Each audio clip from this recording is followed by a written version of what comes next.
Hello दोस्तों, good evening. कैसे हैं आप सभी लोग। आशा करता हूं कि सब लोग बहुत अच्छे से होंगे और अपने तैयारियों में लगे होंगे।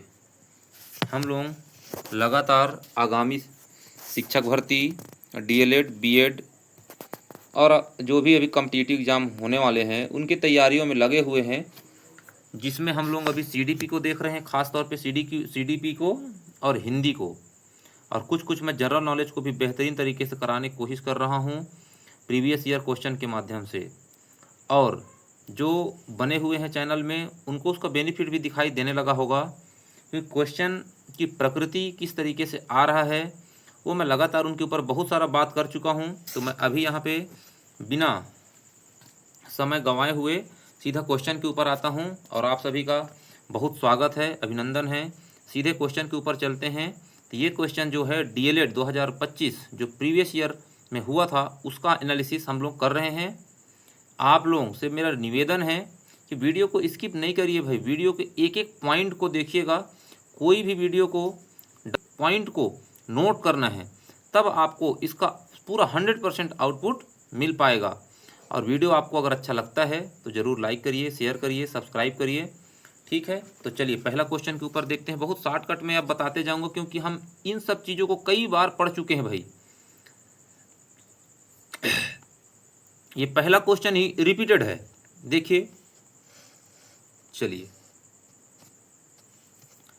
51 नंबर वाला क्वेश्चन क्या बोल रहा है। 51 नंबर क्वेश्चन क्या बोल रहा है, थोड़ा पढ़ते हैं। तो हम लोग को इसको एक दूसरे के साथ क्या करना है, मैच करना है। तो मैच करने के लिए हम लोगों को मैं क्या आपको सिखा रहा हूँ बार बार कि इतना बड़े क्वेश्चन को देख कर डरना नहीं है। हमको जो आता है उसी से कोशिश करेंगे भाई। एक हम इंसान हैं और इंसान के अंदर पहली क्वालिटी क्या है, जो जिसके पास है उसी में आप लोग संतुष्ट रहिए और अपने जीवन को आगे बढ़ाने की कोशिश करिए। उसी तरीके से हमको जो ज्ञान है उसी ज्ञान का उपयोग करके हम जितना हो सके उतना करेंगे। देखते हैं क्या आंसर निकाल पा रहे हैं हम इसका कि नहीं। चलिए, तो अधिनायकवाद, लोकतांत्रिक, उदासीन, पोषण करने वाला और निर्णायक, और है क्या कुछ तो पता नहीं क्या है, उधर नहीं दिख रहा है। इतना में आ जाएगा अपन का आंसर। तो हम लोग अभी तक अधिनायकवाद और लोकतांत्रिक पढ़ चुके हैं भाई। लोकतंत्र का मतलब ही क्या होता है, सबका सहयोग और सब अपनी बातों को रख पाएँ और अपने विचारों को रख पाएँ और जो जानकारी उनको चाहिए वो जान पाएँ, वही क्या है, लोकतंत्र। तो लोकतंत्र इनमें बैठाने की कोशिश करते हैं। तो शिक्षार्थियों को भावनात्मक, देखिए तो भावनात्मक वाले में हम लोग थोड़ा सा भी रुकेंगे। अक्सर छात्रों के आलोचना वाले में भी अभी हम लोग रुकेंगे। आज्ञाकारिता की मांग करता है, बिल्कुल नहीं, आज्ञाकारिता का नहीं करता है, तो सहयोग का करता है भाई। लोकतंत्र हम लोकतंत्र, ठीक है। तो क्या होगा, छात्रों की भागीदारी और सहयोग। हाँ, यहाँ पे देखिए मिल गया, क्या मिल गया, भागीदारी और सहयोग। यही लोकतंत्र की सबसे बड़ी विशेषता है। हमारा देश लोकतांत्रिक देश है। हमारा देश की मतलब क्या, हमारे देश की जो व्यवस्था है उसकी सबसे बड़ी क्वालिटी क्या है कि भागीदारी और सहयोग का होना।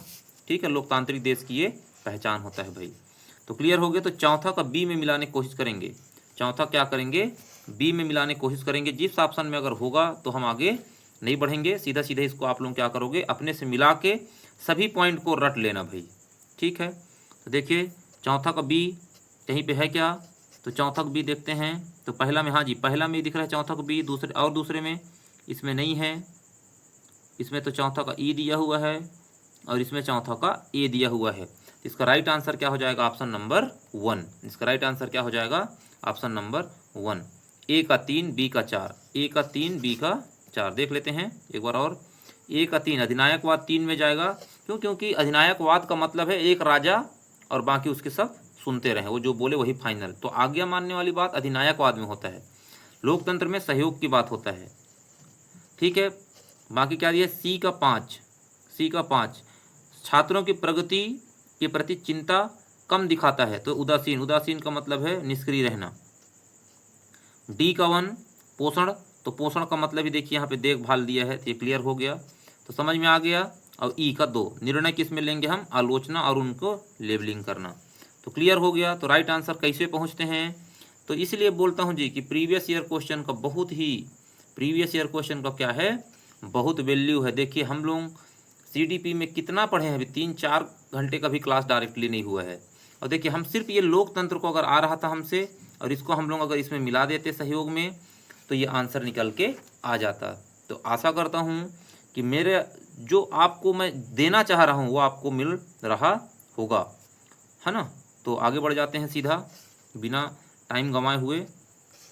चलिए, तो ये 52 नंबर क्वेश्चन क्या बोल रहा है कि पावलॉक के द्वारा कुत्ते पे किए गए प्रयोग को क्रमबद्ध करना है। ठीक है, तो इसका राइट आंसर क्या हो जाएगा? तो राइट आंसर को तो हम देखेंगे ही देखेंगे। आज हमको एक चीज़ नया मिल गया, क्या? पावलॉक। अभी तक मैं पावलॉक को पढ़ाया था एक दिन, लेकिन अच्छे से नहीं पढ़ाया था। अभी मैं आपको बता देता हूँ कि पावलॉक के द्वारा, पावलॉव लिखा रहता है, तो पावलॉव के द्वारा क्या सिद्धांत दिए गए हैं। तो ध्यान दीजिएगा, अनुबंधन का सिद्धांत बहुत लोग दिए हैं, सक्रिय अनुबंधन का सिद्धांत, ये सब। तो इनके अनुबंधन का सिद्धांत है शास्त्रीय। यही स्पेलिंग गलत लिख डाला भाई, थोड़ा सा देखिएगा, स्पेलिंग गलत लिख दिया। इसको लिखना था कैसे? ऐसे। तो शास्त्रीय अनुबंधन का सिद्धांत किसने दिया है? तो शास्त्रीय अनुबंधन, शास्त्रीय अनुबंधन, शास्त्रीय अनुबंधन का सिद्धांत किसने दिया है? तो भाई पावलॉव, पावलॉव के द्वारा दिया गया है। एक चीज़ और आज यहाँ पे क्लियर हो गया कि किसके ऊपर इन्होंने अपना प्रयोग किया था। तो कुत्ते के ऊपर अपना प्रयोग किया था। ये भी प्रश्न पूछा हुआ है कि कौन से वैज्ञानिक ने किसके ऊपर अपना प्रयोग किया था। तो किसके ऊपर प्रयोग किए थे? तो कुत्ते के ऊपर। स्किनर ने, स्किनर शायद बिल्ली के ऊपर। तो ये सब करा देता हूँ मैं आगे। अभी क्लियर हो गया इसका राइट आंसर क्या होगा वो देखते हैं। तो पहले क्या होता है ये देखिए, एक कहानी बता देता हूँ थोड़ा सा। पावलॉव क्या किए, एक कुत्ता था, उसको क्या करते थे पहले, वो घंटी बजता था, घंटी बजा, फिर खाना देते थे, फिर घंटी बजता था, फिर खाना देते थे, फिर घंटी बजता था, फिर खाना देते थे। अब क्या किए वो, जैसे घंटी बजा, अब खाना नहीं दिया। हाँ सॉरी, एक चीज़ और छूट गया बोलने में। खाना देते थे तो एक बार खाना पाया, ठीक है। दूसरी बार खाना देने के पहले उसके मुंह में क्या आने लगता था? लार। कि अब घंटी लग गया भैया, अब खाना मिलेगा, घंटी लग गया है, अब खाना मिलेगा, ठीक है। फिर इस तरीके से वो करते रहे। एक बार लास्ट में क्या किए, घंटी लगाए और क्या नहीं किए, खाना को नहीं दिए, खाना को नहीं दिए। तो यही बस उनका प्रयोग था कि किस तरीके से मतलब लगातार उस कार्य को करेंगे तो एक्शन में क्या होता है, और उसको अगर छोड़ देंगे तो क्या होता है, बस यही। इसका क्या हो जाएगा, सबसे पहले क्या करेंगे, घंटी बजाएंगे। तो घंटी बजाओ भाई, तो घंटी बजाने वाला ऑप्शन किस में है? 2 में ही है। तो ये ऑप्शन नहीं हो सकता, ये ऑप्शन नहीं हो सकता। फिर खाना देंगे, क्या करेंगे, खाना। तो खाना तो दोनों में है, इसमें भी ए है सेकंड में और इसमें भी सेकंड में ए है, थोड़ा आगे जाना पड़ेगा। उसके बाद क्या करेंगे हम लोग, भोजन प्रदान हो गया। दूसरा में क्या हो जाएगा, भोजन प्रदान करना, फिर बिना भोजन के लार टपकाना, फिर बिना भोजन के लार टपकाना, बिना भोजन के लार टपकाना, और लास्ट में क्या हो जाएगा, घंटी बजाना और भोजन ना देना। तो क्या हो जाएगा इसका right answer? D, right answer D. तो इस क्वेश्चन से क्या सीखे हम लोग? तो पहली चीज पावलॉक ने कौन सा सिद्धांत दिया? तो शास्त्रीय अनुबंधन। और दूसरी चीज क्या सीख लिए हम लोग कि कुत्ते के ऊपर इसका प्रयोग किया गया था। ये क्वेश्चन पूछ दिया है, लेकिन आप इतना भी सीख लिए, 2 पॉइंट तो बहुत है। बाकी वही है कि पहले आपको क्या करें, घंटी लगाएंगे, फिर भोजन देंगे, घंटी लगाएंगे, भोजन देंगे, फिर क्या होगा, उसी बीच में उसके मन में लालच आएगा तो लार बहेगा, फिर अचानक से फिर क्या कर देंगे, घंटी लगाएंगे, खाना नहीं देंगे। तो इस तरीके से उसका प्रयोग था। चलते हैं आगे बढ़ते हैं, थोड़ा सा स्पीड में लेते हैं। निम्नलिखित में से कौन सी विशेषता एक शिक्षक की महान शक्तियों को दर्शाता है? देखिए, तो शिक्षक का कौन सा महान शक्ति, सब सकारात्मक सकारात्मक। आप पढ़ेंगे ना तो खुद से आपको लगेगा। पहला देखते हैं, संस्थागत प्रबंधन में पूर्णकालिक सक्रिय। देखिए सक्रिय शब्द को कितने बार बताऊं तो बहुत अच्छी, और भागीदारी भी बहुत अच्छा बात है।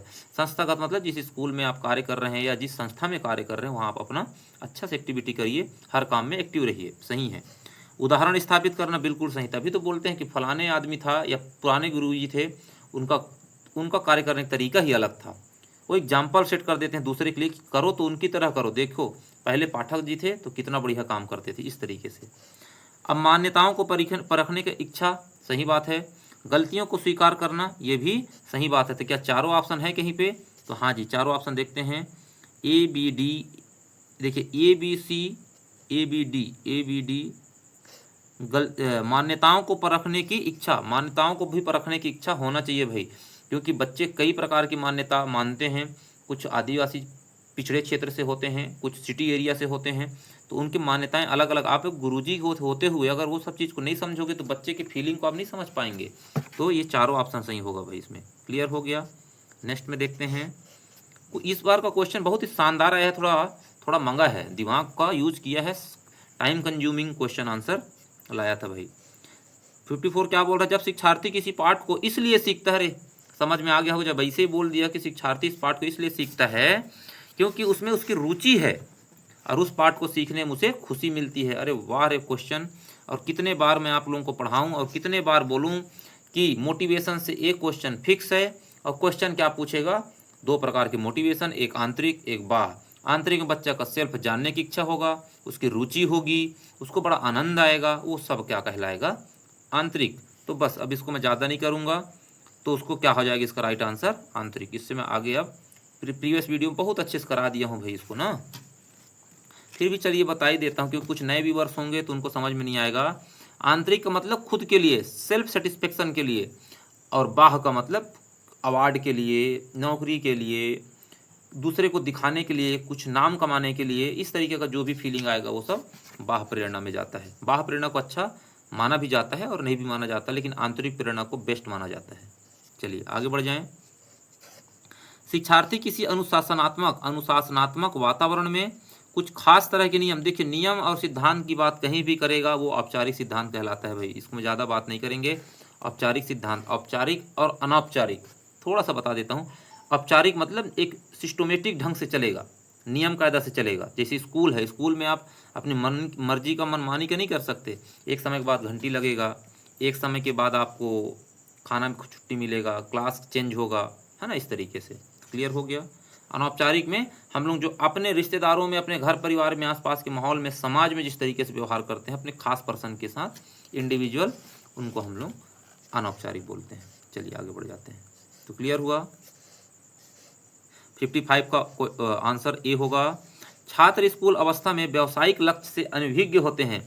स्कूल अवस्था में देखिए बच्चे अब नौकरी चाकरी काम धाम को उतना ध्यान नहीं देते, लेकिन शिक्षक छात्रों की योग्यता एवं क्षमता को ध्यान में रखकर एक निश्चित व्यावसायिक लक्ष्य की ओर प्रेरित करते हैं।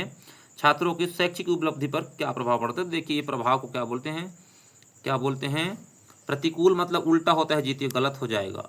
नकारात्मक मतलब तो बिल्कुल गलत हो जाएगा, ना की बात ही नहीं किया है कि नहीं कर सकेंगे, तो दो ठो ऑप्शन तो गलत हो गया। अब क्लियर हुआ कैसे आंसर तक हम लोग जाते हैं। यहाँ पे अच्छा बात किया है तो हम लोग ये गलत वाले बात को काट दिए। या तो सकारात्मक होगा या तो अनुकूल। अनुकूल का मतलब होता है हमारे परिस्थिति के अनुकूल हो, जो पहले से हम लोग जानते हैं या हमारे अंदर है उसके अनुकूल। तो यहाँ अनुकूलन की बात नहीं, उसके अंदर तो अनभिज्ञ है, वो है ही नहीं है, लेकिन टीचर के माध्यम से हो रही थी, इसको क्या बोलते हैं, पॉजिटिव, सकारात्मक प्रभाव। हमेशा आपको सकारात्मक रहना है, मैं भी बोलता हूँ हमेशा सकारात्मक रहता, कभी निगेटिविटी में नहीं जाना है। होगा अच्छा होगा, बेस्ट होगा, अच्छा करेंगे, बेस्ट करेंगे, यही क्या होता है, सकारात्मक गुण। 57 क्या बोल रहा है, कक्षा में समूह संबंध को सुधारने की प्रविधि कौन सा अलग है, कौन सा अलग है। तो देखिए इन तीनों में से आपको खुद ही पता चल रहा होगा, एक ऑप्शन ऐसा दिया होगा ना जो कि हमारे सीडीपी को मैच नहीं कर रहा होगा जी, सीडीपी को मैच नहीं कर रहा होगा। देखें क्या, प्रभावशाली एवं शिक्षक, योग्य शिक्षक, तो भाई ये तो बहुत जरूरी है, योग्य शिक्षक तो होना ही चाहिए, ये तो बहुत जरूरी है, अच्छा बात है ये। उचित संचार, ये तो और बहुत अच्छी बात है, बच्चों और हमारे बीच में बहुत अच्छा से क्या होना चाहिए, कम्युनिकेशन होना चाहिए, वो अपनी बात को रख पाएँ और हम जिस बात को उनको समझाएं उनके माइंड तक वो बात पहुंचना चाहिए, उनको समझ में आना चाहिए। तानाशाही शिक्षक, तानाशाही का मतलब होता है भाई एक राजा एक झंडा, समझ में आ रहा है, जो राजा बोल दे वही फाइनल, वही नियम बन जाता है ना। बाहुबली पिक्चर देखे होंगे, मेरा वचन ही है शासन, तो वो तानाशाही में जाता है, मेरा वचन ही है शासन, जो मैं बोल दिया वही फाइनल, उसके सिवाय कोई आर्गूमेंट नहीं, राजा का बात सबसे आखिरी, वो तानाशाही है। आपको अच्छा लगे तो ठीक, ना लगे तो ठीक। ये सब अपन को बच्चे की पढ़ाई में नहीं करना है, हमको तो क्या करना है, लोकतांत्रिक व्यवस्था लाना है, सहयोग, उनके विचारों को जानना, अपने भावनाओं को उनके ऊपर बढ़िया से समझा के उनको सिखाना। परामर्श केंद्र, ये भी इसका राइट आंसर क्लियर चल गया होगा कि सी नंबर इसका सही आंसर हो जाएगा। ये मिला मेरे को बहुत ही अच्छा क्वेश्चन, काफ़ी दिनों सोच रहा था इसके ऊपर कब मिलेगा प्रश्न, मिल गया। आज से आपको नया चीज़ सीखने को मिल गया। एक तो मैं पावलाव बता दिया, यहाँ पे भी पावलाव का बात कर ही दिया है। देखिए पावलाव का हम लोग पढ़ चुके, शास्त्रीय अनुबंधन का सिद्धांत दिया, तो जो कभी नहीं पढ़े थे आज तो पढ़ लिए होंगे, और बाकी ये कितने बार मैं इसको पिछले क्लास में भी करा चुका हूँ। थॉर्नडाइक का ट्रिक भी बता दिया। थॉर्नडाइक का स्पेलिंग कहाँ शुरू होता है, देखिए टी से, और इसी से नियम बताया हूँ ट्रायल एंड इरर। तो देखिए जहाँ पे ट्रायल एंड इरर दिया है इसको मिला दीजिए, ठीक है। तो देखते हैं इससे आंसर आ पा रहा है कि नहीं आ पा रहा है। तीसरा का ए दिया है क्या, तीसरा का ए दिया है क्या, देखते हैं। तो तीसरा का ए दिया है भाई, हाँ इसमें नहीं दिया है, तो ये ऑप्शन कट जाएगा, ये ऑप्शन खत्म। ये तीनों में से ही ऑप्शन हो सकता है। इसमें और कोई समान दिया है क्या, तीनों में जो कॉमन होगा? हाँ तो कॉमन तीनों में है, देखिए नहीं दिख रहा है। चलिए आगे बढ़ें। तो थॉर्नडाइक का किस में चला जाएगा? Trial and error. और पावलॉव का अभी मैं बताया कि क्या थ्योरी दिए हैं वो, क्लासिकल। इसी को अंग्रेजी देखो, इंग्लिश का कितना वैल्यू है देख रहे हो। सीधा इसको शास्त्रीय ना लिख के क्या लिख दिया? क्लासिकल। क्लासिकल का मतलब ही शास्त्रीय होता है हिंदी में, तो ये इसमें चला जाएगा। तो देखिए 4 का बी और 3 का ए, 3 का ए सभी में है और 4 का बी, 4 का बी, इसमें तो 4 का डी है, ये गलत हो जाएगा। इसमें 4 का बी है और इसमें भी 4 का बी है, तो अभी ये ऑप्शन भी कट गया। अब इन दोनों में से ऑप्शन हो सकता है सही। आगे बढ़ जाएं। स्किनर साहब ने क्या दिया है? ऑपरेंड कंडीशन, क्रिया प्रसूत का नियम, सक्रिय अनुबंधन का सिद्धांत। ठीक है, इसको बोलते हैं, किसका है? स्किनर का है।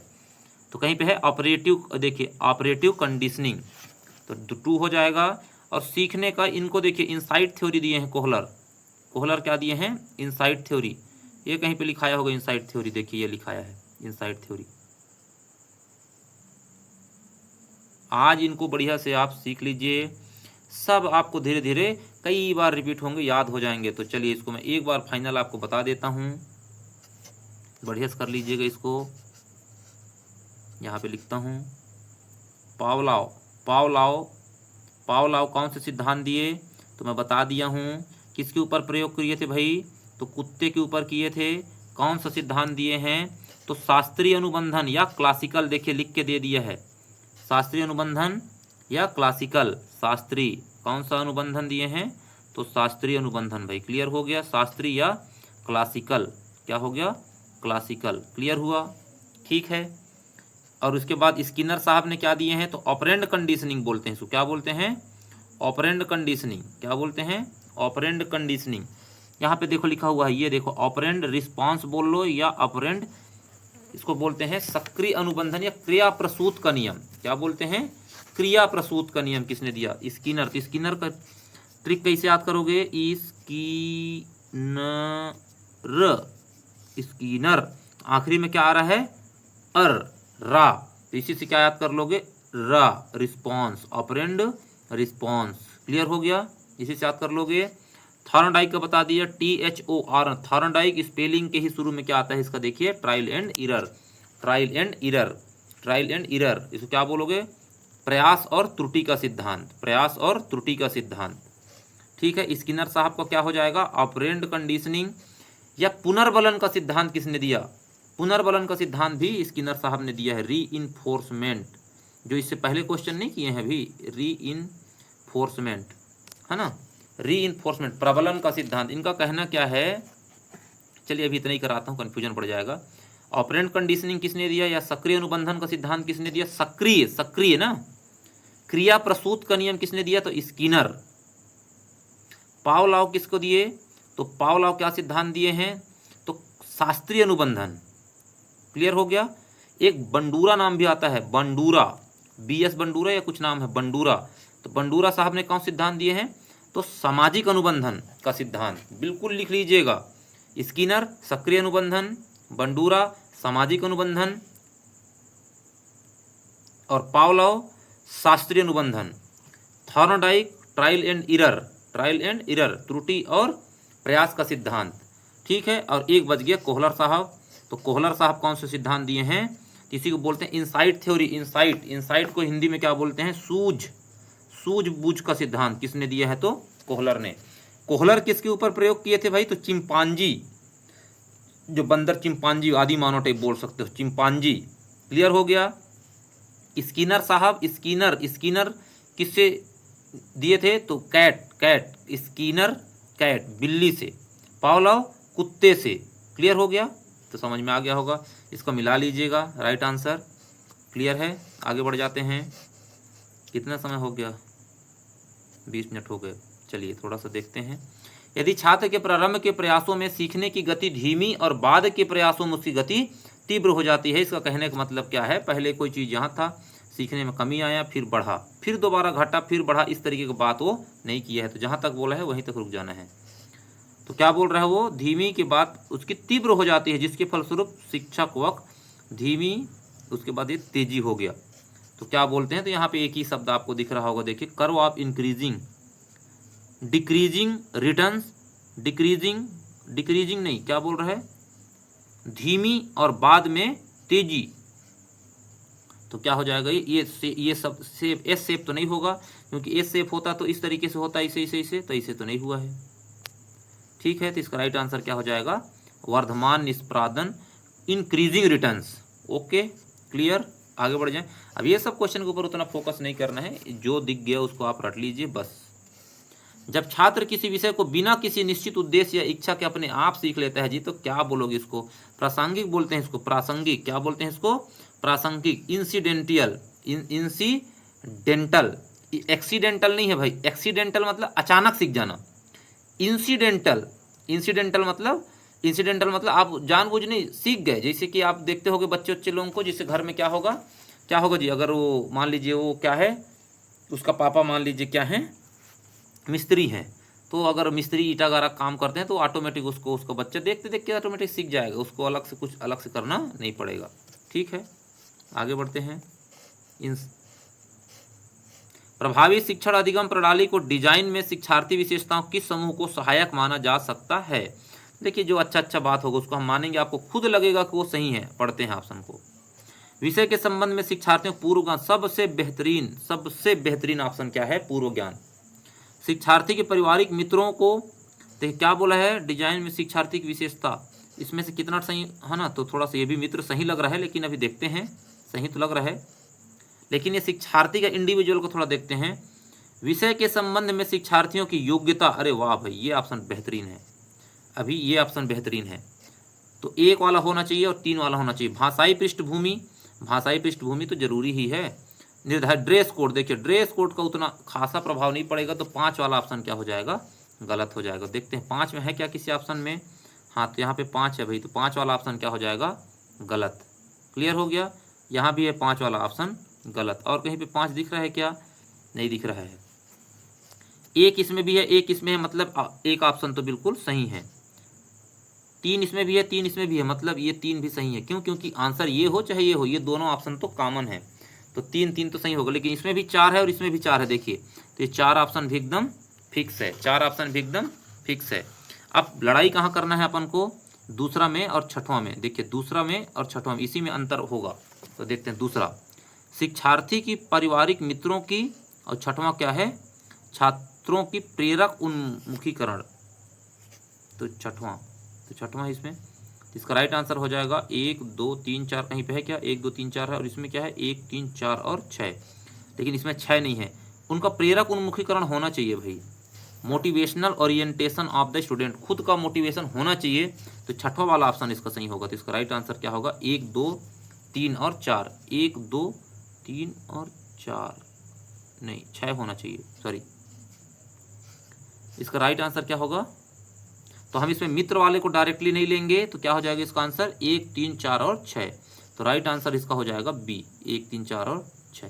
तो हम लोग मित्र को उतना, ये थोड़ा सा सेकेंडरी है ना, पहला उसका डायरेक्टली नहीं है, इसलिए इसको हम लोग रिजेक्ट करेंगे।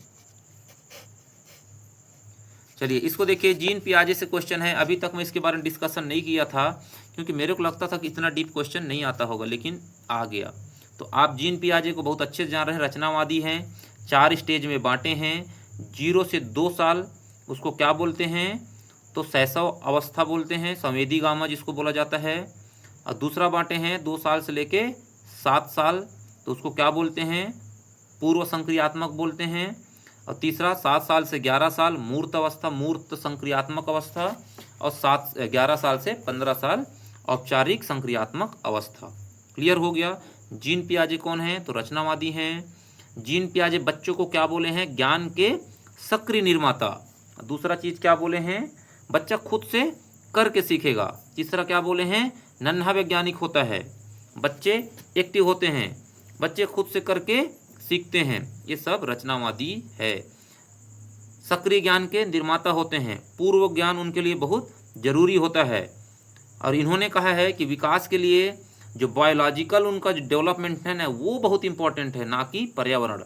पर्यावरण को ज़्यादा सपोर्ट कौन करते हैं? लेव वाइगोत्स्की और जीन पियाजे क्या बोलते हैं कि बच्चे के लिए क्या जरूरी है, उनका बायोलॉजिकल। क्यों? क्योंकि जब 5 साल का बच्चा होगा तब वो 5 साल के लगभग की बातों को सीख पाएगा। छोटा बच्चा को आप 10वीं का पहाड़ा पढ़ाएंगे, 10 का पहाड़ा आप पहली दूसरी वाले को पढ़ाएंगे तो उनके समझ में हो सकता है थोड़ा कम आए, लेकिन वही आप कहीं 8 साल के बच्चे को सिखाएंगे तो बहुत जल्दी से उसको पकड़ लेगा। तो इनका फोकस किसके तरफ था? बायोलॉजिकल विकास की तरफ, कि बच्चे में जो जब वो मैच्योर होगा तो मैच्योरिटी की बात सीखेगा। लेकिन वाइगोत्स्की क्या बोलते थे कि अरे किसी भी सामाजिक क्षेत्र में वो रहेगा तो जिस तरीके का उसका माहौल होगा ना, हो सकता है वो बच्चे का विकास उतने लेवल का नहीं हुआ लेकिन उस ज्ञान को सीख जाएगा। उदाहरण कैसे देते हैं, जैसे किसी बच्चे के दुकान में किराना स्टोर है तो देखना वहाँ का बच्चा ना जोड़ घटाना को बड़ा जल्दी सीख जाता है। इस तरीके से वो तर्क देते थे। ठीक है, अगर कोई किसान का बच्चा है तो उसका उम्र भले छोटा है लेकिन वो किसानी करना बहुत जल्दी सीख जाता है, जबकि उसका मैच्योरिटी एज अभी नहीं हुआ है। क्लियर हो गया?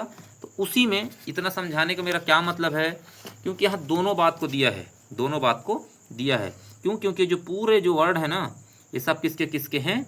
जीन पियाजे के और लेओ वाइगोत्स्की। तो जब भी जीन पियाजे की बात हो तो हम कभी भी नहीं भूलेंगे, एक होता है संतुलन का सिद्धांत। क्या होता है? संतुलन का सिद्धांत किसने दिया? तो जीन पियाजे ने दिया। कितने तरीके से संतुलन कर सकते हैं? मेरा प्रीवियस वीडियो जीन पियाजे के ऊपर डाला है जी, एक एक पॉइंट क्लियर किया हूँ। काफ़ी पीछे है, शुरुआत में किया था फरवरी के लगभग में। तो क्या करके? तो अनुकूलन करके भाई, क्या करके? अनुकूलन करके। और दूसरा समायोजन करके। दूसरा क्या करते हैं? समायोजन करके। समायोजन करके इन्हीं को क्या बोलते हैं? आत्मसातीकरण। इसे क्या बोलते हैं? आत्मसातीकरण। तो देखिए कोई ऑप्शन है क्या इस तरीके से? हाँ, और देख लीजिए, ये जो मचान होता है इसी को बोलते हैं पाड़। इसी क्या बोलते हैं? पाड़। इसी को क्या बोलते हैं? इसके फोल्डिंग। इंग्लिश में क्या बोलते हैं? इसके फोल्डिंग। देख लीजिएगा यहाँ पे लिखाया है, देखिए सी नंबर में। इसके फोल्डिंग बोलते हैं मचान को। ये लेओ वाइगोत्स्की का सिद्धांत है। ये किसका सिद्धांत है? लेओ वाइगोत्स्की का। तो यहाँ पे क्या हो जाएगा? हम पढ़ लिए हैं कि समायोजन तो होना ही चाहिए, तो जिस ऑप्शन में डी होगा वही इसका आंसर होगा। जिस ऑप्शन में डी होगा वही इसका आंसर होगा। तो देखिए डी है क्या कहीं पे? तो एक ही ऑप्शन में डी है जी, ये देखिए। तो यही इसका राइट आंसर, ए और डी, ए और डी। यहाँ पे ऐसे कुछ ऑप्शन ही नहीं है जिसमें अनुकूलन को लिया जाए, नहीं तो अनुकूलन भी उसका आंसर होता। ठीक है, अब समझ में आया कि अगर कोई बोलता है कि आत्मसातीकरण की बात किसने किया? तो जीन पियाजे। अनुकूलन की बात किसने किया? तो जीन पियाजे। समायोजन की बात किसने किया? तो जीन पियाजे। संतुलन का बात किसने किया? तो जीन पियाजे। लेकिन ये मचान और पाड़ या इसके फोल्डिंग की बात कौन किया? तो लेओ वाइगोत्स्की। मचान या पाड़। एक होता है MKO। MKO शब्द कहीं भी मिल जाए, मोर नॉलेजेबल अदर्स। MKO इसको हिंदी में कैसे बोलेंगे? अधिक जानकार, अधिक जानकार दूसरे से। वो वाला भी किसके साथ जाएगा? लेओ वाइगोत्स्की के साथ। इस शब्दों को नहीं भूलिएगा। ZPD अगर इंग्लिश में देखेंगे तो लिखा होगा zone of proximal development, more knowledgeable other और मचान। इसको इसके फोल्डिंग बोलते हैं। ये तीनों वर्ड कौन दिए हैं? तो भाई ये दिए हैं लेओ वाइगोत्स्की। और ये जो दिए हैं 1, 2 और ये डी, ABD, ये कौन दिए हैं? तो जीन पियाजे। बहुत समय लगाया हूँ भाई, इसलिए कि दोबारा आपको कहीं वीडियो देखने की जरूरत ना पड़े और किसी तरह से भटकने की जरूरत ना पड़े। मेरा प्रीवियस वीडियो डाला हुआ है, जीन पियाजे स्पेशल है, उसमें से एक भी क्वेश्चन आपको बाहर, एक एक पॉइंट को क्लियर किया हूँ भाई। चलिए, समय भी होते जा रहा है, लेकिन मैं क्या है आप लोगों को जल्दबाजी में नहीं, बेहतरीन तरीके से क्लास देना चाह रहा हूँ आपको, जिससे बेनिफिट हो। एक एक लाइन को लिखते जाइए, लिखते जाइए। रिक्वेस्ट है मेरा, आपको हूबहू क्वेश्चन आपको पेपर में देखने को मिलेगा जी, देख लीजिएगा। जब शिक्षार्थी कक्षा में पढ़ाए जाने वाले विषय पर ठीक से ध्यान नहीं देते हैं या दोहराना बंद कर देते हैं तो सीखने की प्रक्रिया मंद हो जाती है और हम उसे भूल जाते हैं। यह नियम क्या कहलाता है? तो ये सीधा सीधा देखो क्या बोल दिया है, दोहराना बंद कर देते हैं। किसी काम को दोहराना बंद कर देना मतलब उस काम को बार बार आप नहीं कर रहे हो, उसको प्रयोग में बार बार नहीं ला रहे हो। उपयोग का नियम नहीं, अनुपयोग का नियम। ठीक है, क्योंकि हम उसको क्या कर दे रहे हैं? दोहराना बंद कर दे रहे हैं, बार बार दोहरा रहे हैं बोलता, तो उपयोग का नियम आ जाता है। यहाँ पे क्या बोल रहा है? बार बार दोहराना बंद। और किसी भी शब्द के सामने आ लग गया तो उसका मतलब ना होता है। यहाँ पे अनुपयोग लिखा है, उपयोग का उल्टा।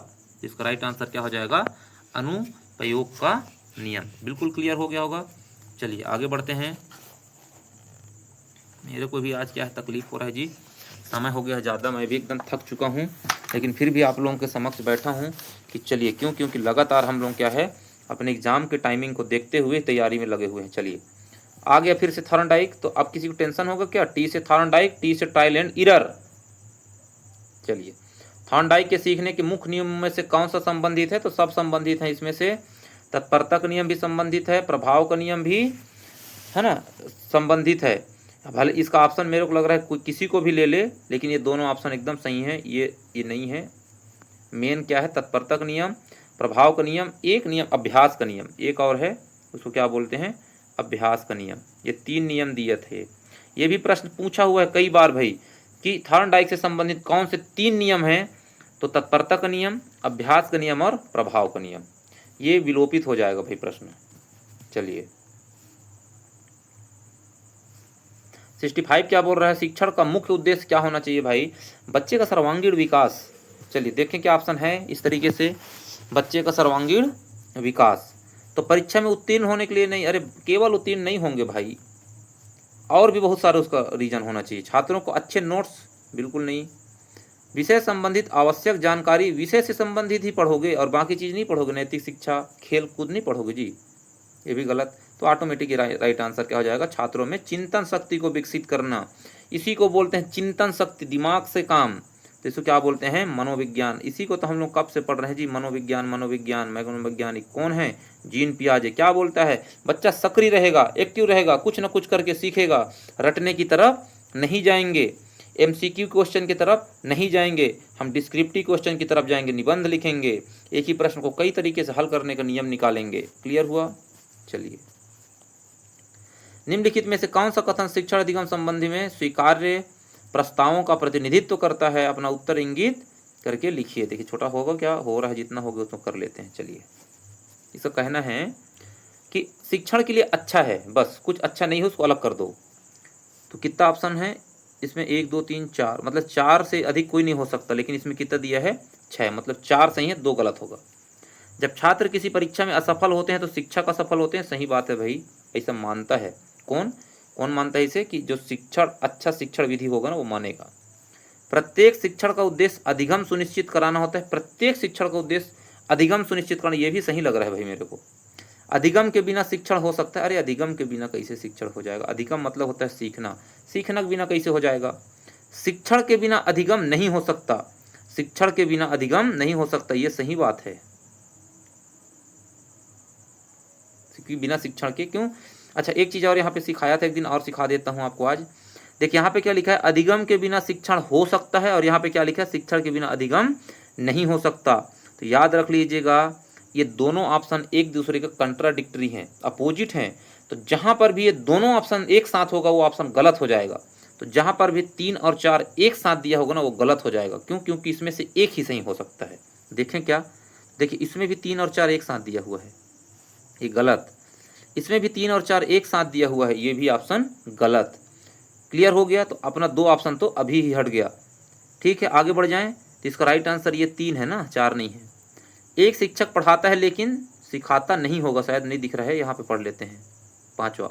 अ teacher teach but learn also. अच्छा, सिखाता भी है वो, सही है ये। वास्तविक अधिगम का तात्पर्य रट कर। देखिए बिल्कुल ही गलत है, रट कर तो हम करेंगे ही नहीं, क्योंकि नया शिक्षा नीति क्या बोलता है? बच्चे को सर्वांगीण विकास करिए, रचनात्मक उसमें क्वालिटी लाइए। तो ये 6वां ऑप्शन जिसमें होगा वो सब गलत भाई। अब 6वां ऑप्शन तो पहले इसमें था, ये गलत, और ये भी बचा था, ये भी गलत। इसका राइट आंसर क्या हो जाएगा? 1 2 3 और 5। आप इससे क्या सीखे इस क्वेश्चन से? तो 1 2 3 और 5 को आप लोगों को थोड़ा सा क्या कर लेना है, उसको देख लेना है। 1 2 3 और 5, एक सही लग रहा है, 2 3 और 5।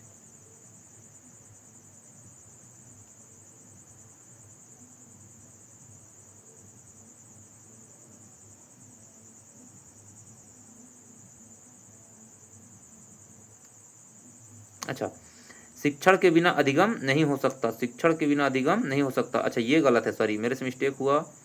क्यों? अधिगम के बिना शिक्षण हो सकता है, मतलब बिना सीखे शिक्षण हो सकता है। तो थोड़ा सा नहीं समझ में आ रहा है, ऑप्शन में थोड़ा सा मेरे को मिसमैचिंग लग रहा है, लेकिन आप लोगों को क्लियर हो गया होगा कि 6वां ऑप्शन जिसमें होगा वो तो गलत है। तो 6वां इसमें भी है और 6वां इसमें भी है। क्लियर हो गया। एक एक तो होना ही चाहिए, तो देखिए इसमें एक है ही नहीं, तो राइट आंसर क्या हो जाएगा, बी। क्लियर हो गया। कितना टाइम हो गया, थोड़ा ज़्यादा हो गया क्या? चलिए जल्दी करते हैं कोशिश इसको ख़त्म करने का। निम्नलिखित में तर्क और विकल्प चुनिए। तो शिक्षा और मनोविज्ञान दोनों का संबंध व्यवहार से है, बिल्कुल सही है। शिक्षा मानव व्यवहार में परिवर्तन कर उसको उत्तम बनाती है, ये तो एकदम सही बात है। धर्म और धन के द्वारा जीवन में उन्नति की जाती है, ये लगभग सही मान सकते हो, कई बार गलत भी मान सकते हो, लेकिन ये इसका कारण सही नहीं है। तो दोनों कथन सही मान लो, कथन कारण को व्याख्या नहीं करता है। ठीक है, इसको बता दिया हूँ, क्योंकि लगाओगे तो इसका आंसर आ जाता है। अब क्योंकि लगाओगे तो धर्म की उन्नति की जाती है, इसलिए शिक्षा मनोविज्ञान दोनों का संबंध व्यवहार से नहीं, अपने अपने जगह दोनों सही हैं। फिर से मिल गया। तो ये क्वेश्चन नया था, ये क्वेश्चन को आप लोग सीधा रट लीजिएगा जी, ये क्वेश्चन को आप लोग रट लीजिएगा। ये क्वेश्चन मैं भी कभी देखा नहीं था, पता नहीं कहाँ से ये क्वेश्चन को डाला है भाई, मैं भी तो आज तक पढ़ा नहीं हूँ इसको, लेकिन आप आंसर को मिला सकते इजिली। क्यों? क्योंकि वो रिलेटेड दिया होगा, जो चीज़ जहाँ पे लिखा होगा वहीं पे इसको मिला दीजिएगा। ठीक है, जैसे व्यक्तित्व लिखा देखिए तो व्यक्तित्व वाला व्यक्तित्व में जाएगा, है ना। ये समायोजन लिखा है तो संतुष्टि समायोजन इसी में जाएगा। ठीक है, ये सामाजिक वाला ना सामाजिक वाला में जाएगा, कहीं पे सामाजिक शब्द देखोगे वहीं पे इसको मिला दीजिएगा जी। इंग्लिश इधर थोड़ा दिख नहीं पा रहा है, एक्चुअली ये सब क्या है, मिले हुए हैं, ये क्या है, सब कुछ मिले हुए हैं। ठीक है, इसको मिला लीजिएगा, इंग्लिश से पढ़ लीजिएगा, इधर दिख रहा होगा। जैसे डेवलपमेंट है, देखिए डेवलपमेंट में चला जाएगा। ये पर्सनालिटी है तो पर्सनालिटी में चला जाएगा। एडजस्टमेंट है, देखिए एडजस्टमेंट में चला जाएगा। ये देखिए लर्निंग है तो ये लर्निंग थ्योरी में चला जाएगा। ये वाला ये बात समझ में आ गया। ठीक है, आगे बढ़ जाएं। कार्यस्थल में किसी नई परिस्थिति के अनुकूल ढलने का पहला कदम क्या होगा जी? कार्यस्थल में बोल रहा है, जैसे कि मान लीजिए अभी हम शिक्षक की तैयारी आप लोग कर रहे हो और आप लोगों की नौकरी लग गई, और नौकरी कहाँ लग गया, मान लीजिए बस्तर में, एकदम नक्सलाइट एरिया में। तो क्या करोगे, सबसे पहले आप क्या करोगे कि वहाँ रहना है तो क्या करोगे, पहले तो आपको मेंटली उस तरीके के अपने आप को क्या करना पड़ेगा, बनाना पड़ेगा। तो सकारात्मक दृष्टिकोण के साथ बदलाव को पहली बात तो स्वीकार करोगे। और क्या पूछा है, पहला कदम, तो यही पहला कदम हो जाएगा। ठीक है, राइट आंसर ए। हमारा सोच ही बदल जाएगा तो सब सही हो जाएगा। उसके बाद हम योजना बनाएंगे, उसके बाद चुनौतियों का सामना करेंगे और फिर फीडबैक देंगे। ठीक है, लेकिन एक तो पूछा है तो ये राइट आंसर हो जाएगा। 70 नंबर क्या बोल रहा है, सामाजिक व्यावसायिक रुचि वाले लोग सीखने या बढ़ने की मदद के लिए दूसरों के साथ काम करना पसंद करते हैं। देखिए सामाजिक शब्द का मतलब क्या होता है, परस्पर एक दूसरे के साथ सहयोग की भावना, एक दूसरे के बिना काम नहीं करेंगे, सहयोग में करेंगे, मिलजुल के करेंगे, तो ये सही है। क्योंकि वे अक्सर एकांत कार्य, अरे एकांत की बात कहाँ गई, इसमें बोल रहा है सामाजिक और इसमें एकांत, तो ये गलत, इसका कथन एक सही है और दो गलत है। ये क्या दिया है, सीखने की अनुक्रिया के बाद बल, ये है देखिए पुनर्बलन का सिद्धांत, इसी को बताया, स्किनर दिए हैं भाई पुनर्बलन का, रीइंफोर्समेंट बोलते हैं। स्किनर साहब बोलते हैं कि बच्चा क्या करेगा, नकल करेगा। क्या करेगा, नकल करेगा। बच्चा क्या करेगा, नकल करेगा। अगर कोई नकल की बात करता है तो स्किनर, भाई देखिए ये भी मेरा छूट गया था। नकल का सिद्धांत कोई बोलता है तो किसको बोलोगे, स्किनर। बार बार किसी चीज को देख के सीखने वाली बात कौन करता है, तो स्किनर। उसका ये कहना है कि बच्चा जब सीखता है तो थोड़ा बहुत अगर गलती भी करता है ना, तो आपको उसको शाबाशी देना, कोई बात नहीं, ठीक है, कोई बात नहीं, बहुत अच्छा बहुत अच्छा। उसको क्या करना है, रीइंफोर्समेंट, पुनर्बलन देना है, ताकि बच्चा डरे नहीं और उस काम को फिर से करे, और वो लगातार उस काम को करते जाएगा तो क्या करेगा, बच्चा सीख जाएगा। जैसे कि बच्चा बोलने के लिए अगर वो बोल दिया, आप प्रश्न पूछे वो गलत बोल दिया, आप उसको डांट दिए, वो कभी जिंदगी में दोबारा आपको जवाब ही नहीं देगा।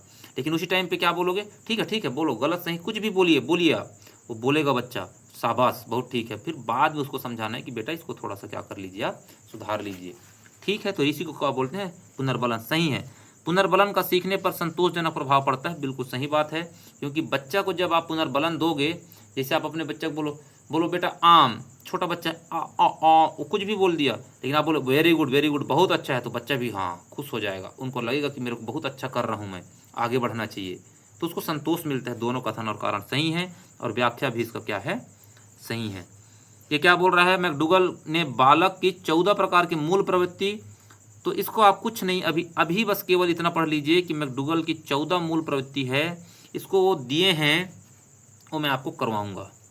अभी बस इतना ध्यान दीजिए कि मैकडूगल का सिद्धांत क्या है। तो मूल प्रवृत्ति के बारे में बात करते हैं, तो मूल प्रवृत्ति के बारे में जहाँ भी बात आए आप मैकडूगल लगाओगे, उस मैकडूगल में क्या क्या हो सकता है। तो देखिए वहाँ पे क्या बात की है, वात्सल्य, क्रोध, घृणा, कष्ट, भय और बहुत सारा चीज़, जैसे आप लोग नौ रस पढ़ते थे ना हिंदी में, रस उसी प्रकार का है ये, और सेम भी है।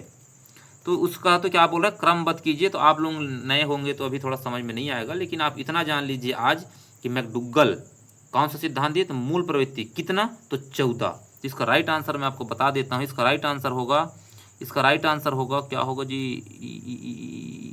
ई है क्या शुरू में, हाँ ये देखिए ई से शुरू होगा ये, भय से शुरू होगा ई से, और ख़त्म कहाँ होगा ये, क्रोध में।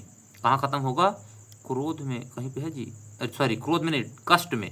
किसमें ख़त्म होगा, कष्ट में। तो डी होगा, ई और डी। इसका राइट आंसर क्या हो जाएगा, ई और डी। ई और डी मतलब ई से शुरू होगा, फिर बी में जाएगा, फिर सी में जाएगा, फिर ए में जाएगा और डी में जाएगा। ये होगा उसका क्रम, है ना। जो नई चीज़ है उनको रटते जाना है। मैकडुगल का सिद्धांत क्या, तो मूल प्रवृत्ति के बारे में बताया। तो कितने मूल प्रवृत्ति के बारे में, तो 14। क्या क्या थे, तो उसमें से अभी आपको केवल इतना पढ़ लेना है। वात्सल्य, इसमें बच्चे के बारे में बात करेंगे। क्रोध मतलब क्या होता है, जो मतलब क्या, एकदम उत्साह टाइप हो जाता है उसको, एकदम कंट्रोल हट जाता है। घृणा को क्या करना है ना, घृणा को स्किप कर दो। कष्ट, भय मतलब थोड़ा सा इसको देखते हैं, है ना, अच्छे से समझा दूंगा आप लोगों को, अभी इसको बस आप रट लीजिए। चलिए, व्यावसायिक रुचियों का निर्धारण करते समय पिछले अनुभवों पर विचार करना क्यों महत्वपूर्ण है भाई। आप अपना काम धाम वाला कोई निर्णय लोगे तो क्यों जरूरी है, तभी तो आप उससे आकलन कर पाओगे कि ये मैं इसको कर पाऊंगा नहीं कर पाऊंगा, मेरे लिए फायदेमंद है नहीं, तो इसको ज़्यादा डिस्कशन नहीं करेंगे। कॉमन सेंस की क्वेश्चन है। यह उनको शौकों की पहचान करने में मदद करता है, कैरियर उन्मुख नहीं हो सकते हैं, जो कि कैरियर, ये शौकों का थोड़ा कम इसमें सपोर्ट करेंगे, महत्वपूर्ण पूछा है। यह व्यक्तिगत मूल्यों, कौशल और वरीयताओं को स्पष्ट संकेत प्रदान करता है, ये सही लग रहा है भाई। यह करियर विकल्पों को एक विशिष्ट क्षेत्र, विशिष्ट उशिष्ट ये सब हाइपरबोलिक हो जाते हैं, और सीमित नहीं करता है, सीमित सब गलत है। यह केवल शब्द ही गलत है, ये 100 गलत है, इसका राइट आंसर बी हो जाएगा। ठीक है, ये जॉन हॉलैंड देखिए पीछे पढ़े थे, जो बहुत सब नहीं सीधा सीधा मिलाए थे, उसी में जॉन हॉलैंड ने बोला है, तो इसको आपको ज़्यादा परेशान होने, इसको छोड़ सकते हो डायरेक्ट आप इसको। ठीक है, किसके बारे में बात करते हैं, तो करियर का सिद्धांत दिए हैं, बस इतना याद कर लीजिए, करियर का सिद्धांत दिए हैं। दिए गए उपयुक्त क्रम में व्यवस्थित की। जो व्यावसायिक, देखिए व्यावसायिक वाला क्वेश्चन क्यों पूछ रहा है पता नहीं, क्योंकि 2020 की जो शिक्षा नीति है ना, उसमें 6वीं कक्षा से हम लोग क्या करेंगे, व्यावसायिक शिक्षा को चुन लेंगे। इसको भी लिख लीजिएगा भाई। अभी मैं पिछले क्लास में व्यवसाय NEP 2020 करवाया हूँ, उसमें मैं ये नहीं बताया हूँ कि व्यावसायिक शिक्षा कितने साल से। तो व्यावसायिक शिक्षा 6वीं कक्षा से देने का नियम है, मतलब मिडिल स्कूल से भाई। कहाँ से, मिडिल स्कूल से। तो बिल्कुल इसको लिख लीजिएगा। तो इसीलिए शायद इसको बार बार दे रहा है, बाकी इसमें को आप इसको स्किप कर सकते इस क्वेश्चन को। चलिए, अधिगम स्थानांतरण के उद्देश्य की प्राप्ति में शिक्षक की भूमिका महत्वपूर्ण होती है। अधिगम स्थानांतरण मतलब समझ रहे हो, मैं आपको कुछ सिखा रहा हूँ, उसके उद्देश्य के बारे में पूछ रहा है क्वेश्चन। भूमिका महत्वपूर्ण होती है। अधिगम स्थानांतरण को प्रभावित करने वाले कारकों को क्रमबद्ध करिए। देखिए क्रमबद्ध करिए बोल रहा है, क्या बोल रहा है, क्रमबद्ध करिए। क्या बोल रहा है, क्रमबद्ध करिए।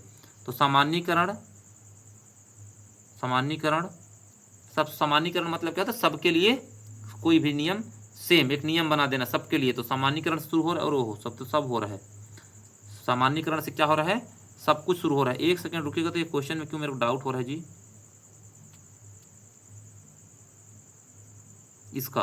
तो मैकडुगल वाले को एक काम करिए आप, इसको अभी बस इतना ही याद करिए। जो ये क्रम है ना, क्रम में थोड़ा सा कन्फ्यूजन लग रहा है मेरे को। बस ये जान लीजिए कि ये सब उसी के दिए हुए हैं। 14 प्रकार के मूल प्रवृत्ति के बारे में बात करते हैं, बस। ओके,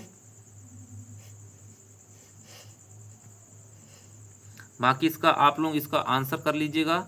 इसका आंसर होगा सामान्यीकरण। कोई भी चीज़ सामान्यीकरण से शुरू होता है, लास्ट कहाँ होगा, तो इसका राइट आंसर हो जाएगा। देखिए, विषय की समानता, प्रयोग तो करोगे भाई, बीच में करोगे प्रयोग, समझदारी भी, अंडरस्टैंडिंग भी, और विषयों की समानता। तो लास्ट में क्या होगा, उसको विधि।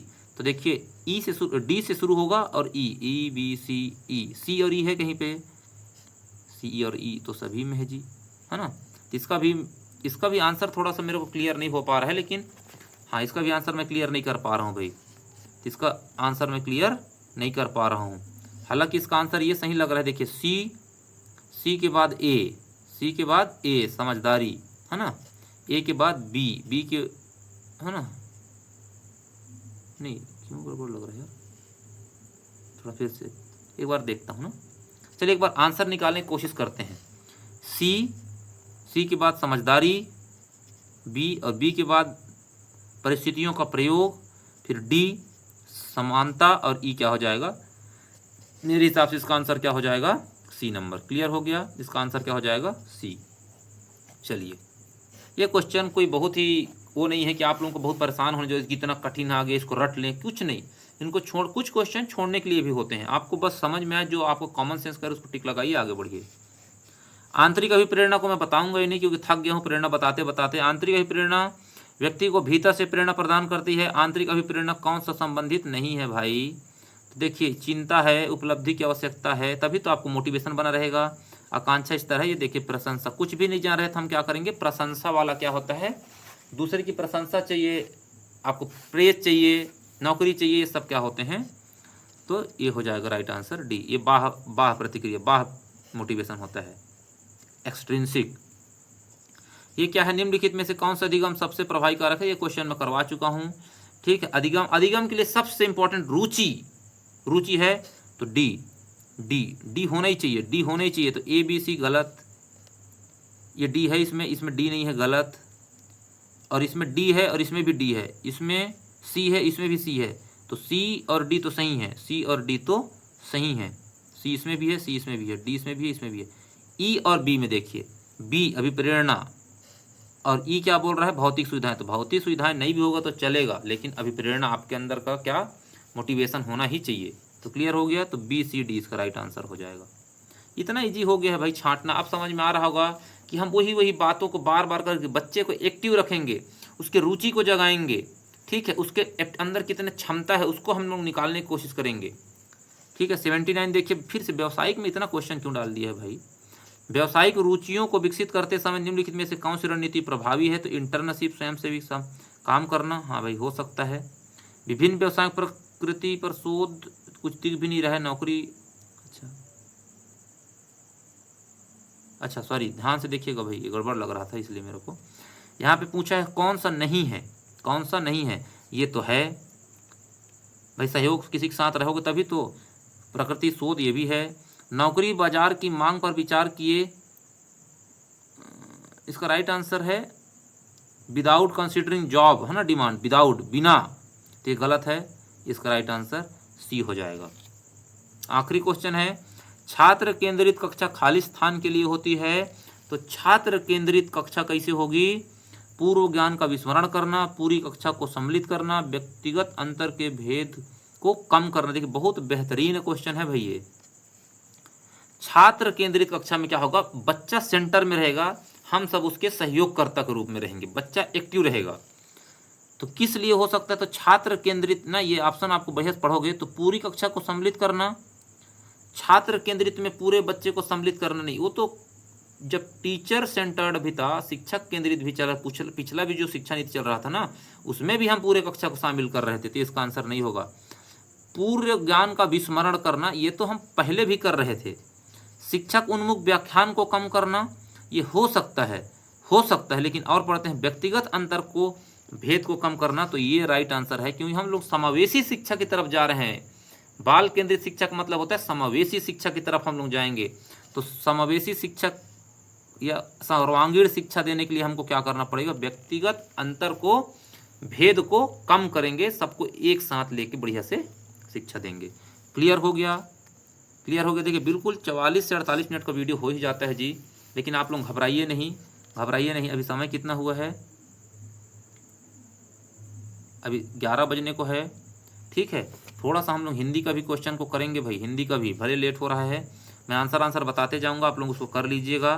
तो हिंदी भाषा में कुल वर्णों की संख्या कितना पूछ रहा है, शायद मैं इधर कर दे रहा हूँ, नहीं तो मैं दिख नहीं पाऊंगा।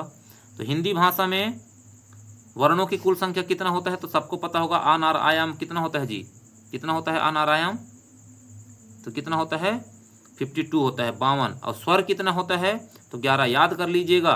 हिंदी में स्वर की संख्या कितना है, 11। और अगर ऑप्शन में 13 दिया है और 11 नहीं दिया है तो 13, लेकिन यहाँ पे देखिए 13 तो दिया है लेकिन साथ में 11 भी दिया है, तो स्वर की संख्या कितना होगा, 11। गिरोह शब्द का उदाहरण क्या है, तो गिरोह का मतलब ही होता है एक गुट, ग्रुप, तो क्या हो जाएगा, समूहवाचक। अब इनमें से बताओ क्या नहीं बनेगा आपसे, द्रव्यवाचक संज्ञा, मैं द्रव्यवाचक संज्ञा पढ़ा चुका, वीडियो डाल दिया हूँ, कर लीजिएगा। कौन सा है? तो गाय क्या द्रव्यवाचक होगा? नहीं होगा, तो सा वाला ऑप्शन गलत। तो यहाँ पे भी सा है तो गलत, यहाँ पे भी सा है तो गलत। अब बचा क्या? आ और बा। तो देखो बा दोनों में कॉमन है, मतलब बा बिल्कुल सही है, बा बिल्कुल सही है। पानी और क्या दिया है? कलम। तो कलम द्रव्यवाचक संज्ञा होगा क्या? नहीं, द्रव्यवाचक नहीं है कलम। कलम तो व्यक्तिवाचक संज्ञा है, या तो जातिवाचक बोल सकते हो, जातिवाचक बोल सकते हो, लेकिन ये द्रव्यवाचक तो नहीं है। तो इसका राइट आंसर सोना। मैं भी इसको उदाहरण दे के बताया था, सोना की जगह मैं लोहा बोला था। धातु, धातु कोई भी, अधातु अधातु, द्रव्य वाला। तो राइट आंसर हो जाएगा इसका पानी और सोना। तो पानी को याद कर लीजिएगा, पानी आया हुआ प्रश्न है प्रीवियस ईयर में कि पानी कौन सा है? तो क्या है? द्रव्यवाचक। और क्या है? पुल्लिंग, सदा पुल्लिंग में रहते हैं, सदा पुल्लिंग में रहते हैं, इसका मैं ट्रिक बता दूंगा। अभी इसका आंसर क्या है? सोमवार। जैसे कि लड़की भी बोलेंगे तो सोमवार को सोमवार ही बोलेंगे, लड़का भी बोलेंगे तो सोमवार को सोमवार ही, ठीक है। तो ये, और इसका राइट आंसर बी, आ और बा हो जाएगा। ये नहीं है, आ और बा, ठीक है। ये बोलोगे सर ये कैसे आप बता दे रहे हो, रटे हो क्या? हाँ भाई, मेरे को रटा हूँ मैं, ठीक है। इसका थोड़ा बहुत ट्रिक है, बाकी रटना ही है। इसको तो सबको पता है, गंगा को भागीरथी बोलते हैं। गंगा का पर्यायवाची क्या होता है? भागीरथी होता है, अलकनंदा होता है, सब नदी के ही नाम हैं, ठीक है। सूर्य को क्या बोलते हैं? तो कुछ को किसी को पता नहीं होगा, तो कोई बात नहीं, पतंग भी बोलते हैं शायद, ठीक है। तालाब को तो सबको पता है, पुष्कर होता है। तो दो का ए किस में है भाई? देखो तो दो का ए जिसमें होगा वही आंसर होगा। दो का ए ये है, देखिए दो का ए इसके सिवाय किसी में है ही नहीं। अब मिला लीजिए, बी का तीन पतंग। सूर्य को भी बोलते हैं जी पतंग। अब सुन लिए, सूर्य को भी क्या बोलते हैं? पतंग। सी का 1 कोयल को, सी का 4 श्यामा, और डी का 1 तालाब का पुष्कर। देखिए इससे बड़ा आसानी से मिल गया होता है ये। अगर आपको क्या पता है तालाब का क्या होगा? डी। तो देखिए एक ही ठो में है, डी का 4 है, इसमें डी का 2, तो ये नहीं होगा, ये भी नहीं होगा, और डी का इसमें भी 4 है तो नहीं होगा। एक ही ऑप्शन में डी का 1 था, तो राइट आंसर क्या हो जाता? सी। तो कितना ईजी है, नहीं भी आता हमको, जो आता है उसी से हम लोग खुश रहना सीखो। आप लोग उसी से ही आंसर निकालना सीखे, कोई घबराना नहीं है किसी को, ठीक है। बस एक दो ठो क्वेश्चन और है ना। इसको विराम चिन्ह को तो सबसे इसका क्रम अल्प विराम पहले होता है, फिर अर्ध विराम होता है, फिर है ना उप विराम होता है, फिर पूर्ण विराम। तो सबसे लास्ट में क्या होता है? पूर्ण विराम, और सबसे शुरू में। तो ए और डी जहाँ पे होगा वही आंसर सही हो जाएगा। ए और डी। तो इसका राइट आंसर 1। ये क्या बोल रहा है कि तत्सम संस्कृत के वे शुद्ध शब्द होते हैं जिन्हें हिंदी के मूल रूप में स्वीकार लिया। बिल्कुल सही। तत्सम का शाब्दिक अर्थ ही है अनेक समान, ज्यों का त्यों। ये भी बिल्कुल सही है, दोनों एकदम सही हैं, ठीक है। तो दोनों कथन कारण का व्याख्या भी कर रहे हैं, तो सही है। 87 हो गया। 88 नंबर, आंखें बंद करना। आंखें बंद करना का मतलब होता है अंधा हो जाना, बिल्कुल गलत। आंख खराब कर लेना, बिल्कुल गलत। आंख से कुछ दिखाई ना देना या जानबूझकर, तो आंख बंद करना, दिखाई ना देना नहीं, तो ये गलत, जानबूझकर आंख मूंद लेना, ठीक है। किसी साधारण वाक्य में, तो साधारण वाक्य हो चाहे कोई सा भी वाक्य हो, सबको पता हो वाक्य का क्या है? SVO। सर ये तो इंग्लिश का है, हिंदी का क्या होता है? SOV। सब्जेक्ट को क्या बोलते हैं? कर्ता। और ऑब्जेक्ट को क्या बोलते हैं? कर्म। और वर्ब को क्या बोलते हैं? क्रिया। तो देखिए यही से ऑप्शन कहीं पे है, और क्रिया के बाद क्या होता है? सहायक क्रिया। लेकिन हम यहीं से पकड़ लेंगे, कर्ता कर्म क्रिया कहीं पे लिखा है क्या? कर्ता कर्म और क्रिया लिखा है क्या? तो पहले क्या आएगा? कर्ता। तो देखिए इसमें तो कर्म दे दिए तो गलत हो जाएगा, इसमें क्रिया दे दिए तो गलत हो जाएगा। सबसे पहले क्या आएगा? कर्ता, और कर्ता के बाद कर्म। तो देखिए ये भी गलत हो जाएगा। राइट आंसर क्या? कर्ता कर्म क्रिया और सहायक क्रिया। इसको बिल्कुल रट लीजिएगा भाई, ये क्वेश्चन बहुत इंपॉर्टेंट है। अंग्रेजी में क्या होगा? उल्टा हो जाता है। अंग्रेजी में क्या होगा? सबसे पहले कर्ता, उसके बाद क्या आ जाएगा? क्रिया, उससे पहले सहायक क्रिया। अंग्रेजी में कर्ता अपने जगह में ही रहेगा, फिर पहले क्या आ जाएगा? सहायक क्रिया, फिर क्रिया, उसके बाद कर्म कहाँ चला जाता है? लास्ट में। और हिंदी में सबसे पहले कर्ता, फिर कर्ता के बाद कर्म के बाद क्रिया, और क्रिया के बाद सहायक क्रिया, क्लियर हुआ? चलिए 90 क्या बोलता है हिंदी भाषा में लिंगों की संख्या, तो सबको पता है स्त्रीलिंग और पुल्लिंग। स्त्रीलिंग और पुल्लिंग, स्त्रीलिंग मतलब लड़की का बोध होगा और पुल्लिंग मतलब लड़के का बोध होगा। क्लियर हो गया 90 क्वेश्चन। तो कितना समय हो गया भैया? 55 मिनट हो गया। चलिए कोई बात नहीं, थोड़ा समय ज़्यादा लगा होगा, लेकिन आप लोग घबराइए नहीं, आप लोग मेहनत करते रहिए और आपको बिल्कुल सही कंटेंट्स दिया जा रहा है, विश्वास करिए। और उन बच्चों को विश्वास हो रहा होगा जो लगातार इस वीडियो को देख रहे हैं। आगामी टीचर भर्ती वाले अपने आँखों को थोड़ा सा भाई खोलिए और प्रश्नों की प्रकृति समझिए। कंपटीशन बहुत टफ है। अगर आपकी रणनीति में दिक्कत हुआ ना तो आप भटक जाएंगे। मैं इसको इतना मेहनत से इसलिए करवा रहा हूँ, नहीं तो मैं भी एक एक टॉपिक को लेके अपने व्यू के चक्कर में, है ना, मैं इसको क्या कर सकता था, लगातार वीडियो डाल के ये आएगा वो आएगा, लेकिन उससे आपको क्या है, उतना फ़ायदा नहीं मिल पाएगा। क्यों? क्योंकि अभी आप लोग सीख रहे हैं, अभी आप लोग सीख रहे हैं कि प्रश्न कैसे। जब इस चीज़ को आप सीख जाएंगे ना कि मेरे को पढ़ना क्या है। अब मैं इतना क्वेश्चन जीन पियाजे के ऊपर करा दिया कि जीन पियाजे रचनावादी हैं, वो 4 स्टेज में बांटे हैं। पहले स्टेज को क्या बोलते हैं, दूसरे स्टेज को क्या बोलते हैं, तीसरे स्टेज को क्या बोलते हैं, फोर्थ स्टेज को क्या बोलते हैं, कितना एज है, कौन से एज में बच्चा इस परमानेंट मतलब ऑब्जेक्ट परमानेंस की क्वालिटी आ जाता है, प्रतीकों कब वो सीख जाता है, प्रतीकों को देख के कब सीखने लगता है, मूर्त वस्तुओं कब देखता है, अमूर्त चिंतन कब करता है, मूर्त चिंतन क्या होता है, अमूर्त चिंतन क्या होता है, अपसारी चिंतन क्या होता है, अभिसारी चिंतन क्या होता है, इंट्रिंसिक मोटिवेशन, एक्सटर्नल मोटिवेशन, ठीक है, विकास कैसे होता है, तो सिर से लेके पैर की तरफ होता है उसको शीर्षाभिमुख, और बीच से लेके मतलब सेंटर से लेके बाह की तरफ होता है तो उसको क्या बोलते हैं, समीप दूरस्थ। ये सब करा दिया हूँ, ठीक है। तो ये सब को आप जब सुने रहोगे, लेकिन जब फिर आप लगातार क्लास देखेंगे ना तो आपको हर चीज़ के शब्दों का मीनिंग पता रहेगा, तो आपको बड़ा आसानी समझ में आएगा। अभी आप जीन पियाजे भी देखेंगे, वाइगोत्स्की भी देखेंगे, रचनावादी हैं। अरे रचनावादी क्या होता है, जब आपको पता होगा ना पहले से तो तुरंत पकड़ोगे कि रचनावादी क्या होता है। अरे भाई कोई चीज़ कोई करेगा, कहाँ से करेगा, तो अपने पहले वाले ज्ञान को उस चीज़ से मिलान करेगा और उससे कुछ सीखने की कोशिश करेगा, उसको क्या बोलते हैं, रचनावादी। वाइगोत्स्की क्या बोलते हैं कि बच्चा समाज के बीच में रहेगा, एक दूसरे से क्रिया करेगा और वो सीखते जाएगा। पर्यावरण को ज़्यादा वैल्यू दिए हैं। पियाजे क्या बोले हैं, पर्यावरण तो रहेगा ही रहेगा, उसको कम वैल्यू दिए हैं, लेकिन वो बॉडी के मैच्योरिटी को ज़्यादा, जीन को ज़्यादा, बच्चा का उम्र को ज़्यादा वैल्यू दिए हैं। क्लियर हो रहा है, समझ में आ रही चीज़ें? इस तरीके से सब हो जाएगा। आप बिल्कुल बेफिक्र रहिए, मेहनत करते रहिए, डटे रहिए। शिक्षा और ये पढ़ाई एक दिन में कोई जंग नहीं जीत सकता जी। इसको लगातार मेहनत करते जाएंगे, आप लोगों को कब सफलता मिलेगा आपको खुद पता नहीं चलेगा, कब आपके हाथों में एक जॉब होगा ना।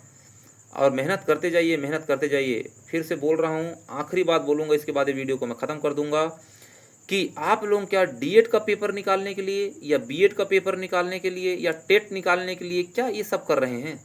अरे भाई अल्टीमेटली गोल क्या होगा आपका? कहीं ना कहीं हम एक क्या करें, हम एक गवर्नमेंट जॉब एक ठो हमको मिलना चाहिए, और उसके लिए तो पहला चरण है। तो पहला चरण में टिक के नहीं रहना है, बेसिक को इतना स्ट्रांग कर लीजिए। एक बार आप डीएलएड में घुसे, जैसे डीएलएड आप करना या बीएड करना स्टार्ट कर दोगे, आप टेट देने के लिए एलिजिबल हो जाओगे। 2 साल का टाइम मिलेगा, 4 बार आप दे सकते हो जी। सी टेट 4 बार दे सकते हो और एक आध बार तो सीजी टेट आ ही जाएगा। तो आप 5-6 बार में क्या टेट नहीं निकाल पाओगे? इसी तैयारी से निकालना है। उसी बीच में अगर कहीं शिक्षक भर्ती आता है, एक बार में ग्रैब कर लेना है। भर्ती आया मतलब एक सीट अपना। तैयारी को इतना धार दीजिए, इतना मेहनत करिए।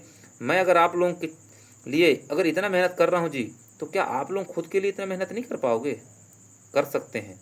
तो इसी आशा और विश्वास के साथ मैं अब अपने बात को यहीं पे ख़त्म कर रहा हूँ कि आप लोग बहुत अच्छा कर रहे होंगे और बहुत अच्छा कीजिए। ओके, अभी के लिए बस इतना ही। हाँ, और अगर वीडियो आपको सपोर्टिव लग रहा है, फ़ायदेमंद लग रहा है, तो वीडियो को शेयर करिए, लाइक करिए, सब्सक्राइब करिए भाई चैनल को। अपने दोस्तों को बताइए कि इसमें पढ़ाई हो रहा है और रियल में बेहतरीन क्वालिटी का पढ़ाई हो रहा है। अगर आपको लगता है तो ओके, बस okay, good night, thank you.